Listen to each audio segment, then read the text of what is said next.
Big boss season 7 live അപ്ഡേറ്റിലേക്ക് എല്ലാവർക്കും അങ്ങോട്ട് സ്വാഗതം. ഈ സീസൺ 7 കണ്ടസ്റ്റൻസിന് നല്ല എട്ടിന്റെ പണിയാണ് ബിഗ് ബോസ് ഇന്ന് അങ്ങോട്ട് കൊടുത്തിരിക്കുന്നത്. ആദ്യത്തെ ക്യാപ്റ്റൻ ആരാണെന്ന് നിങ്ങൾക്ക് അറിയാമോ? കോമണർ അനീഷ്. എല്ലാവരും നൈസായിട്ട് അവനെ ഒതുക്കാൻ ശ്രമിച്ചു, പക്ഷേ ബിഗ് ബോസ് തിരിച്ചൊരു ഗോൾ അടിച്ചു. ആ ഗോൾ എന്ന് പറഞ്ഞു കഴിഞ്ഞാൽ നല്ല ഒന്നാം തരം ഗോളായിപ്പോയി. അപ്പൊ എന്തായാലും ഡീറ്റെയിൽ ആയിട്ട് കുറച്ച് കാര്യങ്ങൾ നമുക്ക് സംസാരിക്കാനുണ്ട്. അതിനു മുമ്പ് അപ്പാനി ശരത്തൊക്കെ ഒരു ഡയലോഗ് അടിക്കുന്ന കണ്ടു. എന്താണ്, എടാ അനീഷ്, നീ ആദ്യമേ നിയമപുസ്തകം പോയി പഠിക്കടാ എന്നൊക്കെ ഒരു ഡയലോഗ് അടിക്കുന്ന കണ്ടത്. സത്യം പറഞ്ഞ അനീഷിനെ എനിക്കും അത്ര വലിയ താല്പര്യമൊന്നുമില്ല. ഒരു ചൊറിയൻ ഇൻ ദ സെൻസ് ഒരു ക്യാപ്റ്റൻ ആകാൻ യാതൊരു യോഗ്യത ഇല്ലാത്ത ഒരു ചൊറിയൻ കണ്ടസ്റ്റന്റ് എന്ന് തന്നെ ഞാൻ അവനെ പറയുള്ളൂ. അവൻ്റെ ഇപ്പം ഇതുവരെ നിലവിൽ ഈ 2 ദിവസമായിട്ട് അവൻ്റെ ഒരു ബിഹേവിയറും ഒക്കെ ഒരു ഗെയിം, അവൻ്റെ ഒരു സ്ട്രാറ്റജി ഒക്കെ കണ്ടപ്പോഴത്തേക്ക് മനസ്സിലായത് ഒരു ക്യാപ്റ്റൻസിക്കൊന്നും ഒരിക്കലും അർഹതപ്പെടാത്ത ഒരുത്തനാണ് അവൻ. പക്ഷേ അവനെ തന്നെ ബിഗ് ബോസ് ആദ്യത്തെ ക്യാപ്റ്റൻ ആക്കി. ഇനി എന്തൊക്കെയാണ് നടക്കാൻ പോകുന്നതെന്ന് നമുക്ക് കണ്ടറിയാം. അപ്പോൾ എന്താണെങ്കിലും ക്യാപ്റ്റൻസി സെലക്ഷൻ നടന്നിരിക്കുകയാണ്. അതിന് വേണ്ടിയിട്ട് ബിഗ് ബോസ് ആദ്യമേ എല്ലാവരോടും വന്ന് നമ്മുടെ ലിവിങ് റൂമിൽ ഇരിക്കാൻ അങ്ങോട്ട് പറയുന്നു. എല്ലാവരും ലിവിങ് റൂമിൽ ആ കൗച്ചിൽ അങ്ങോട്ട് ഇരിക്കുന്നു. എന്നിട്ട് ബിഗ് ബോസ് പറയുന്നു, ഒരാൾ നമ്മുടെ കൺഫെഷൻ റൂമിൽ പോയിട്ട് ടാസ്ക് എഴുതിയ ആ ഒരു പേപ്പർ എടുത്തിട്ട് വരാൻ പറയുന്നു. അതിനു വേണ്ടി തന്നെ കുറേ നേരം ഉന്തും തള്ളുമായിരുന്നു. എല്ലാവർക്കും പോകണം. ലാസ്റ്റ് എല്ലാവരും കൂടെ ഒരാളെ സെലക്ട് ചെയ്തു. നമ്മുടെ അപ്പാനി ശരത്തിനെ അങ്ങോട്ട് സെലക്ട് ചെയ്തു. അപ്പാനി ശരത്തിനെ സെലക്ട് ചെയ്ത് അപ്പാനി എണീറ്റ് അങ്ങോട്ട് ആ ഒരു കൺഫെഷൻ റൂമിലേക്ക് പോകാൻ എണീറ്റ് ഉടനെ നമ്മുടെ അനീഷ് മോൻ കോമണ്ടർ ചാടി എണീറ്റിട്ട് എനിക്ക് പോകണം, എനിക്ക് പോയേ പറ്റൂ എന്നും പറഞ്ഞ് അവൻ അങ്ങോട്ട് തുടങ്ങി. ലാസ്റ്റ് അപ്പാനി ഒരു ഡയലോഗ്, നീ ആദ്യമേ ആ നിയമപുസ്തകം ഒന്ന് വായിക്കണം, അവിടെ കാണും ഇരിയടാ എന്നാൽ അവനും ഒരു ഡയലോഗ്. എന്നിട്ട് നൈസായിട്ട് അവനങ്ങ് പോയി, ശരത്ത് പോയി സാധനം എടുത്തോണ്ട് വന്നു കഴിഞ്ഞപ്പോഴത്തേക്ക് ക്യാപ്റ്റൻസിക്കുള്ള ടാസ്ക് ഇതാണ്. അത് വേറൊന്നുമല്ല, ഒരു ഫോം, നമ്മുടെ ഷേവിങ് ക്രീം ഉണ്ടല്ലോ, അത് ഒരു പേപ്പർ പ്ലേറ്റിലാക്കിയിട്ട് അവിടെ ഈ ഒരു ക്യാപ്റ്റൻ ആകാൻ യാതൊരു യോഗ്യത ഇല്ലാത്ത ഒരാളുടെ പേര് പറഞ്ഞ് അയാളുടെ മുഖത്ത് ഈ സാധനം അങ്ങോട്ട് തേക്കുക. അതാണ് ടാസ്ക്. അങ്ങനെ ആ ഒരു പരിപാടിക്കായിട്ട് ആദ്യമേ വരുന്നത് നമ്മുടെ അനീഷ് കുട്ടൻ തന്നെയാണ്.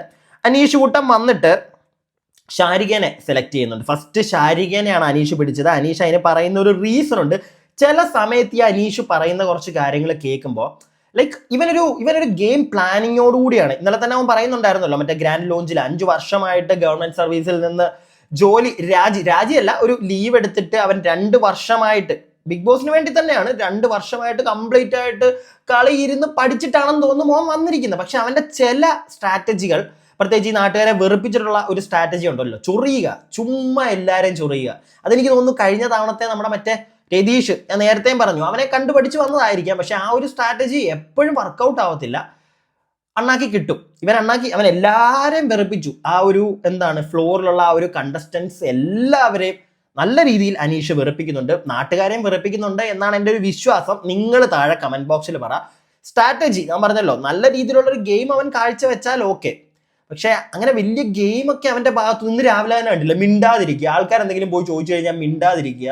ഈ ഇവനെയൊക്കെ ഇന്നത്തെ ഈ ഒരു ക്യാപ്റ്റൻസി സെലക്ഷൻ കുറച്ച് ട്വിസ്റ്റ് ആയ ഒരു ക്യാപ്റ്റൻസി സെലക്ഷൻ ആയിരുന്നു. പക്ഷെ മാന്യമായിട്ടുള്ള ഒരു സെലക്ഷൻ വന്നാൽ, ആളുകൾ കൈ പൊക്കി സെലക്ട് ചെയ്യേണ്ട ഒരു അവസരം വരുമ്പോഴത്തേക്ക് ഇവന് പണി കിട്ടത്തില്ലേ? സോ അത് ഇവനൊന്ന് ഓർത്താൽ കൊള്ളാം. ഇപ്പൊ ഇവനെ ഈ ഒരു ക്യാപ്റ്റൻ ആക്കിയത് കൊണ്ട് തന്നെ ഇവന്റെ ചിന്താഗതി വേറെ രീതിയിൽ പോകും. ഓക്കെ, അപ്പൊ ഞാൻ ആൾക്കാരെ ഇങ്ങനെ വെറുപ്പിച്ച് നിന്നാൽ, ആൾക്കാർ എനിക്കെതിരെ നിന്ന് കഴിഞ്ഞാൽ എന്നെ ക്യാപ്റ്റൻ ആക്കും എന്നൊരു മൂഡിലേക്ക് ഇവൻ പോയിട്ടുണ്ടെങ്കിൽ ഇവന് നല്ല പണി കിട്ടുമെന്നാണ് എനിക്ക് പറയാനുള്ളത്. കാരണം ബിഗ് ബോസ് അത് മനസ്സിലാക്കിയായിരിക്കുമല്ലോ ഇപ്പൊ ഒരു കളി കൊടുത്തത്. അടുത്തേൽ വരുമ്പോൾ ചിലപ്പോൾ തിരിക്കും. അപ്പൊ എന്താണെങ്കിലും അനീഷിനെ ആദ്യമേ വിളിക്കുന്നു. അനീഷ് ഷാരികയുടെ പേര് പറയുന്നു, തേച്ചു കൊടുക്കുന്നു. ഷാരികയുടെ ഭാഗത്തുനിന്ന് പറ്റി, ഷാരികയുടെ കയ്യിൽ നിന്ന് പോയി. അതായത് ഷാരിക പറഞ്ഞു പോയി, അറിയാതെ വായിന്ന് വീണു.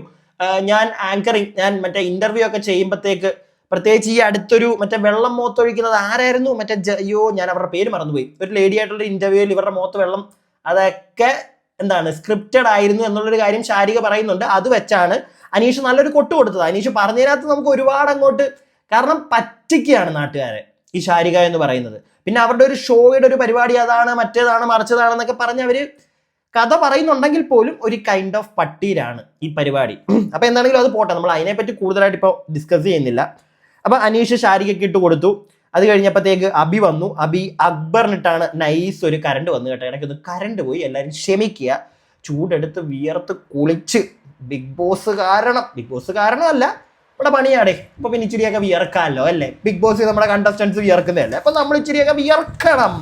അപ്പൊ എന്താണെങ്കിലും അബി വരുന്നു, അബി അക്ബറിന്റെ പേര് പറയുന്നു. അതിനുശേഷം നെവിൻ വരുന്നു. അനീഷിന്റെ ഭൂരിഭാഗം ആളുകളും അനീഷിന്റെ പേര് പറഞ്ഞു, അനീഷിന്റെ മോന്തയ്ക്ക് തേച്ചു, അതാണ് സംഭവിച്ചത്. പിന്നെ ആദില നൂറ വരുന്നു, അവര് അനീഷിന്റെ പേര് പറയുന്നു.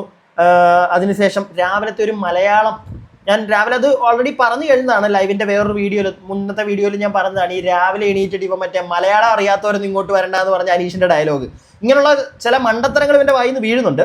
അതിനുശേഷം RJ ബിൻസി വരുന്നു, അനീഷിന്റെ പേര് പറയുന്നു.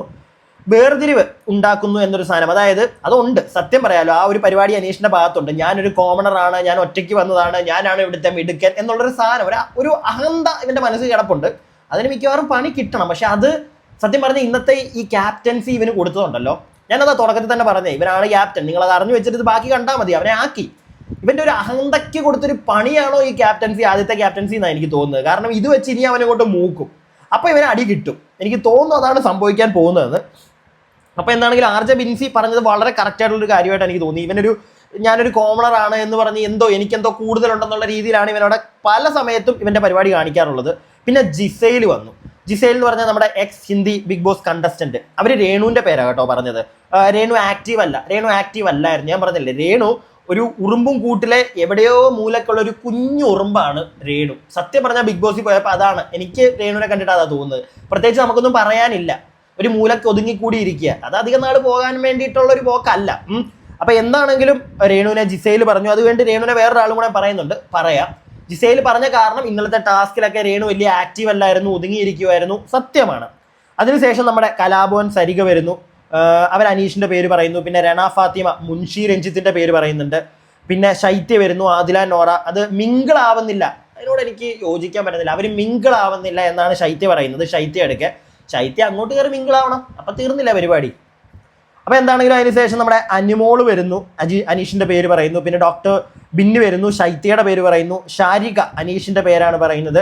ആര്യൻ വരുന്നു, ആദില നോറയുടെ പേര് പറയുന്നു. അപ്പാനി വന്നിട്ട് അപ്പാനിയും രേണുവിന്റെ പേര് പറഞ്ഞു. കാരണം ഇത് തന്നെയാണ്, നമ്മുടെ ജിസേൽ പറഞ്ഞ കണക്ക് ഇന്നലത്തെ ടാസ്കിലൊന്നും വലിയ ആക്റ്റീവ് അല്ല. അപ്പൊ അങ്ങനെ ആക്റ്റീവ് അല്ലാത്ത ഒരാളൊന്നും ഒരിക്കലും ഒരു ക്യാപ്റ്റൻസിയിലേക്ക് വരരുത്. അപ്പാനിയൊക്കെ പറഞ്ഞതിന് വളരെ കറക്റ്റ് ആയിട്ടുള്ള ഒരു പോയിന്റ് ഉണ്ടെന്ന് എനിക്ക് തോന്നി. ഈ അനീഷ് പറയുന്നത്, ഷാരികയ്ക്കെതിരെ പറയുന്നതിനകത്ത് ഞാൻ പറഞ്ഞല്ലോ, വീണ്ടും ഞാനത് പറയും, അനീഷ് എവിടേക്കോ കുറച്ച് അവന്റെ ചില പോയിന്റുകൾ അവൻ പറയുന്നത് ഓക്കെയാണ്. പക്ഷെ ചിലത് ഇന്ന് തന്നെ ഈ ഒരു ക്യാപ്റ്റൻസി കഴിയുമ്പോഴത്തേക്ക് തന്നെ ഇവന്റെ വായിന്ന് ഇവൻ ഒരു ബന്ധവും ഇല്ലാതെ വഴക്കുണ്ടാക്കാൻ നോക്കുന്ന ഒരുത്തനാണ്. അതിൻ്റെ ഒന്നും ആവശ്യമില്ല. ആൾക്കാരുടെ ശ്രദ്ധ നല്ല രീതിയിൽ പിടിച്ചു പറ്റാം, അതായിരിക്കും വോട്ടിലേക്ക് എത്തിക്കുന്നതെന്നാണ് എൻ്റെ ഒരു അഭിപ്രായം. അപ്പൊ എന്താണെങ്കിലും ഷാരിക അനീഷിന്റെ പേര് പറയുന്നു. പിന്നെ ആര്യൻ, ആദില നോറ, അപ്പാനി രേണു സുധിയുടെ പേര് പറയുന്നു. ഷാനവാസ് വരുന്നു, അനുമോളുടെ പേര് പറയുന്നു. പക്ഷെ ഈ ഷാനവാസ് അനുമോളുടെ പേര് പറഞ്ഞെങ്കിലും ഇവരുടെ തമ്മിൽ നല്ലൊരു ബോണ്ട് നമുക്ക് ഫീൽ ചെയ്യുന്നുണ്ട്. നല്ല രസമുണ്ട് കേട്ടോ അവരുടെ. ഷാനവാസിന്റെ ഒരു ആൾക്കാരുമായിട്ട് ഹാൻഡിൽ ചെയ്യുന്നതൊക്കെ വളരെ നല്ല രസമായിട്ട് എനിക്ക് തോന്നി. പിന്നെ മുൻഷി രഞ്ജിത്ത് വരുന്നു, അനീഷിന്റെ പേര് പറയുന്നു. കാര്യങ്ങൾ അത് മെയിൻ ഒരു പോയിന്റ് ആണ്. മുൻഷി പറഞ്ഞത് വളരെ വലിയൊരു പോയിന്റ് ആണ്. ഈ അനീഷ് അവിടെ ഇരുന്നിട്ട് ഇങ്ങനെയുള്ള ഓരോ ചൊറിഞ്ഞിരിക്കുമ്പോഴത്തേക്ക് ബിഗ് ബോസ് പറയുന്ന പല കാര്യങ്ങളും, ടാസ്കിൽ എന്താണ് ചെയ്യേണ്ടതെന്ന് പറയുന്ന കാര്യങ്ങളൊന്നും ഈ പൊട്ടം കേൾക്കുന്നില്ല. ഇവൻ എങ്ങനെ അടുത്ത ആളെ ചൊറിയാം എന്നുള്ളൊരു സാധനത്തിലാണ് ഇവൻ ഓടുന്നത്. അതുകൊണ്ട് തന്നെ മുൻഷി രഞ്ജിത്ത് ആ പോയിന്റ് എടുത്ത് കാണിച്ചു. കാരണം ഇവനാണ് ആദ്യമേ ഈ ഒരു സാധനം തേക്കാനായിട്ട് വരുന്നത്, ഫോം. പക്ഷെ ഇതെങ്ങനെ ചെയ്യണം, എന്ത് ചെയ്യണം, ഇതൊന്നും ഇവൻ അറിയാതെ അവിടെ നിന്ന് വന്ന് നിന്നിട്ട് എന്താ ചെയ്യേണ്ട, അങ്ങനെ ചെയ്യണോ, ഇങ്ങനെ ചെയ്യണോ, ഇങ്ങനെയുള്ള പരിപാടിയൊക്കെ ഇവന്റെ ഭാഗത്തുനിന്ന് നടക്കുന്നുണ്ട്. അതായത് ടാസ്കിലൊന്നും ഇവൻ നല്ലൊരു ക്യാപ്റ്റനായി ഇരിക്കുമെന്ന് എനിക്ക് തീരെ തോന്നുന്നില്ല. കാരണം ഇന്ന് രാവിലത്തെ തന്നെ ഉദാഹരണമാണ്. ഇവൻ എന്തെങ്കിലുമൊക്കെ ഒരു പ്രശ്നം ഉണ്ടെങ്കിൽ ഇവൻ മിണ്ടാതെ മൂലയ്ക്ക് മാറിയെങ്കിൽ ഇരിക്കും. എന്നിട്ട് എല്ലാവരോടും മറ്റേ ഈ സാധനം ഇവൻ. ഇങ്ങനെയുള്ളവനൊക്കെ എന്തിന് ക്യാപ്റ്റൻ ആവണം? ക്യാപ്റ്റൻ ആയിട്ട് എന്താ ചെയ്യാൻ പോകുന്നതെന്ന് എനിക്കറിയില്ല. പക്ഷെ ഞാൻ പറഞ്ഞല്ലോ, ബിഗ് ബോസിന്റെ ഒരു കുതന്ത്ര കളി ഇവനെ ആക്കി. ഇനി എന്താണെങ്കിലും അടി അങ്ങോട്ട് ചടപടേന്നായിരിക്കും ഇനി നടക്കാൻ പോകുന്നത് നാളെ തൊട്ട്, അല്ലെങ്കിൽ ഇന്ന് തൊട്ട്. അത് ബുദ്ധി ഉപയോഗിച്ച് ബിഗ് ബോസ് കുറച്ചായല്ലോ പരിപാടി തുടങ്ങിയിട്ടേത്. അപ്പൊ എന്താണെങ്കിലും അത് കഴിയുമ്പോഴത്തേക്ക് പിന്നെ രേണു വരുന്നു, രണ ഫാത്തിമയുടെ പേരാണ് പറയുന്നത്. പിന്നെ അക്ബർ അനുമോളുടെ പേര് പറയുന്നുണ്ട്. അതിനുശേഷം നമ്മുടെ ഒനീൽ വരുന്നു. ഒനീൽ വന്നിട്ട് അനീഷിന്റെ പേര് പറയുന്നുണ്ട്. അനീഷിന്റെ പേര് പറഞ്ഞപ്പോഴത്തേക്ക് അടഞ്ഞ ചിന്താഗതിയാണ് പുള്ളിയുടേത്. പുള്ളി കുറച്ചും കൂടെ കാലഘട്ടം മാറിക്കൊണ്ടിരിക്കുകയല്ലേ, കുറച്ചുകൂടെ നല്ല രീതിയിൽ ചിന്തിക്കണം എന്നുള്ളൊരു സാധനം പറയുന്നുണ്ട്. ഇത് പറഞ്ഞപ്പോഴത്തേക്ക് ഇതിനെ അങ്ങ് മാനിപ്പുലേറ്റ് ചെയ്തു, ട്വിസ്റ്റ് ചെയ്തു. ഇവൻ പറയുന്നത് എൻ്റെ നാടിനെ നീ എന്താണ് അധിക്ഷേപിച്ചു എന്നുള്ളൊരു സാധനത്തിലേക്ക് ഇവൻ ഇത് കൺവേർട്ട് ചെയ്ത് വിടുന്ന ഞാൻ കണ്ടു. ഇതാണ് ഇങ്ങനത്തെ കുറച്ച് കാര്യങ്ങളിലാണ് എനിക്ക് ഇവനെ താല്പര്യമില്ലാത്തത്. നേരെ നിന്ന് ഇവന് ഫൈറ്റ് ചെയ്യാൻ പറ്റുന്നില്ല. ഇവനപ്പോൾ ആരെങ്കിലും എന്തെങ്കിലും ഒരു സാധനം പറഞ്ഞ് ഇവൻ അതിനെ മാനിപ്പുലേറ്റ് ചെയ്ത് വേറെ രീതിയിലാക്കി കുറച്ച് വഴക്കുണ്ടാക്കി പിന്നെ പോയി മിണ്ടാതിരിക്കും. പിന്നെ ക്യാമറയുടെ ഫ്രണ്ടിൽ പോയി ഇങ്ങനെ തൊലിച്ച് കാണിക്കും. ഇതാണ് ഇവൻ്റെ ഒരു പരിപാടി. അത് ആ ഒരു ഗെയിമിനോട് അത് അത്ര നല്ല ഗെയിമാണെന്ന് എനിക്ക് തോന്നുന്നില്ല. നല്ല രീതിയിൽ കളിക്കേ, നല്ല രീതിയിൽ സംസാരിച്ച ആൾക്കാരുടെ ഒരു ഇഷ്ടം പറ്റി ആൾക്കാർ വോട്ട് ചെയ്ത് അങ്ങനെ നിൽക്ക്. ഇതൊരു സ്ക്രീൻ സ്പേസിനും അതിനുവേണ്ടി മാത്രം. അവൻ ഓൾറെഡി പറഞ്ഞു കഴിഞ്ഞു അവന് ഫെയിമാണ് വേണ്ടത്. പക്ഷേ ഈ ഫെയിം അവന് കുഴിയായി മാറത്തേ ഉള്ളെന്നാണ് എനിക്ക് തോന്നുന്നത്. അപ്പോൾ ഇതെല്ലാം കഴിഞ്ഞപ്പോഴത്തേക്ക് ബിഗ് ബോസ് അനൗൺസ് ചെയ്തു, നിങ്ങൾ കറക്റ്റായിട്ട് വായിച്ചില്ലേ ടാസ്ക്, ആ ഒരു പേപ്പർ കറക്റ്റായിട്ട് വായിച്ചില്ലേ എന്നൊക്കെ ചോദിക്കുന്നു. ആദ്യമേ തീരെ ഈ ഒരു 6:30 മുഖത്താണ് തേക്കാത്തത്. അവരെണീക്കാൻ പറഞ്ഞു, അവരെണീറ്റു. അപ്പോഴും എനിക്കൊരു ഡൗട്ട് തോന്നിയടേ, എന്തോ എവിടെയോ ഒരു മിസ്റ്റേക്ക്. കാരണം അങ്ങനെ ഒരു സാധനം ഫീൽ ചെയ്തു, ഒരു ഇൻറ്റ്യൂഷൻ ആയിരിക്കും, എനിക്ക് അങ്ങനെ തോന്നി. കാരണം സാധാരണ ഒരു ഗെയിം എന്ന് പറയുമ്പോഴത്തേക്ക് ആ ഗെയിമിൽ ലാസ്റ്റ് 1-2 പേര് വന്ന് അതിനകത്തുനിന്ന് ഒരാളെ സെലക്ട് ചെയ്യാണ്. പക്ഷെ ഇവിടെ തീരെ നിങ്ങൾക്ക് താല്പര്യമില്ലാത്ത ഒരുത്തൻ്റെ മുഖത്ത് തേക്കൂ എന്ന് പറഞ്ഞ് ഇങ്ങനെ എന്താണ് നമ്മുടെ അനീഷിനെയൊക്കെ ഒരുപാട് അവൻ്റെ മുഖത്തൊക്കെ വന്നു കഴിഞ്ഞിട്ട് ബിഗ് ബോസ് നേരെ ട്വിസ്റ്റ് ചെയ്തു. മനസ്സിലായില്ലേ? ഏറ്റവും കൂടുതൽ ആളുകൾ വെറുക്കുന്നവനെ പിടിച്ച് ക്യാപ്റ്റനാക്കി ആ ഒരു കളി കളിച്ചു. ആ ഒരു കളി എന്ന് പറഞ്ഞു കഴിഞ്ഞാൽ ഞാൻ പറഞ്ഞല്ലോ, ഇനി അങ്ങോട്ട് മുന്നോട്ട് ദിവസങ്ങളിൽ കണ്ടന്റിന് വേണ്ടിയിട്ടുള്ള ഒരു ഗെയിമാണത്. ഇവൻ ഇനി എങ്ങനെ കളിക്കുമോ നമുക്ക് അറിയത്തില്ല. ഇവൻ ഇനി ഇങ്ങനെ എന്തെങ്കിലും ഒരു പ്രശ്നം വരുമ്പോൾ ഇവനിങ്ങനെ വഴക്കുണ്ടാക്കിയിട്ട് നേരെ പോയി മിണ്ടാതിരിക്കുന്ന ഒരുത്തനാണെങ്കിൽ ഏറ്റവും വൃത്തികെട്ട ഒരു ക്യാപ്റ്റനായിരിക്കും ഇവനെന്നാണ് എനിക്ക് മനസ്സിലാവുന്നത്. ഇനി അതല്ല, ക്യാപ്റ്റൻ ആയതുകൊണ്ട് തന്നെ കുറച്ച് ആക്റ്റീവ് ആയാൽ അത് അടിപൊളിയായിരിക്കും. കാരണം അത്രയും പേരെ അവിടെ ഇരിക്കുന്ന ബാക്കി 18-17 പേരെ വെറുപ്പിച്ചുകൊണ്ട് നിൽക്കുന്ന ഒരു ക്യാപ്റ്റൻ, ആ ക്യാപ്റ്റൻ്റെ ഒരു ഭരണം എന്ന് പറഞ്ഞു കഴിഞ്ഞാൽ അത് പൊളിയായിരിക്കും. പക്ഷെ അത് ചെയ്യാൻ ഇവന് പറ്റണം. അല്ലാതെ ഒന്ന് പറഞ്ഞ് രണ്ടാമത്തിനെ മാനിപ്പുലേറ്റ് ചെയ്ത് ഇവൻ്റെ ചിന്താഗതി മാറ്റണമെന്ന് പറഞ്ഞോടനെ എൻ്റെ നാടിനെ നിങ്ങൾ പറഞ്ഞില്ലേ എന്നൊക്കെ പറഞ്ഞിറങ്ങുന്ന ആ പരിപാടി ക്യാപ്റ്റൻ നിന്നുകൊണ്ട് ചെയ്തു കഴിഞ്ഞാൽ അത് വെറുക്കപ്പെടും എന്നാണ് എനിക്ക് തോന്നുന്നത്. അപ്പോൾ ഇത്രയൊക്കെയാണ് ഞാൻ ലൈവിൽ ഇപ്പം കണ്ടത്. ജസ്റ്റ് ലൈവ് തീർത്തിട്ടാണ് നിങ്ങളുടെ ഫ്രണ്ടിലോട്ട് വന്നത്. ബാക്കി പോയിരുന്ന് മാമൻ കാണട്ടെ. അപ്പോൾ തൽക്കാലം നിങ്ങൾ വെയിറ്റ് ചെയ്യുക. ഈ സാധനമൊക്കെ കണ്ടല്ലോ, ഇനി ലൈക്ക് ചെയ്യുക, സബ്സ്ക്രൈബ് ചെയ്യാതെ കാണുന്നവരൊന്ന് സബ്സ്ക്രൈബ് ചെയ്യുക. അടുത്ത വീഡിയോയ്ക്കായി stay tuned and stay weird.